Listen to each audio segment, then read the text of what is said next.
Of course, in terms of the recent commentary over the weekend, you know, people are entitled to democratically protest.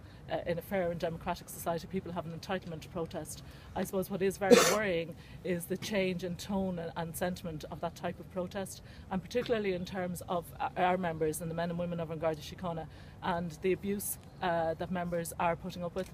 And again, I think that from the public's point of view, and I think it has been demonstrated, the resilience and the tenacity of the men and women of Garda Síochána in dealing with that. And what about the abuse that the President faced and indeed senior ministers face? Well, I think it's unacceptable that any person, whether they be in political office, whether they be in public life, or any member of the public, and I think it's important to remember that in the context of all of the protests, you know, there are people who want to democratically go out and voice their objections to protest, but there are also people who are there and who are intent on causing disruption, intent on causing deliberate disruption, and that interferes with people who want to air their democratic opinion as well. Tánaiste, you were part of the original decision, but when this government came to office, to remove the security detail from many members of the Cabinet. Do you think it should be restored to all members of the Cabinet at this time?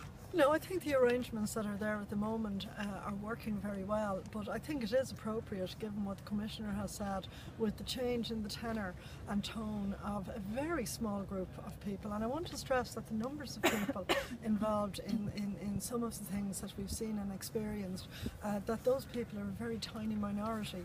Nonetheless, you know, it's a worrying development, and I think that's what needs to be addressed. I think overall, the vast majority of people in Ireland, we recognise as a democratic country that we all have our rights to our views and our opinions, but that the way to address issues where there are disputes is to do so through dialogue and mutual respect.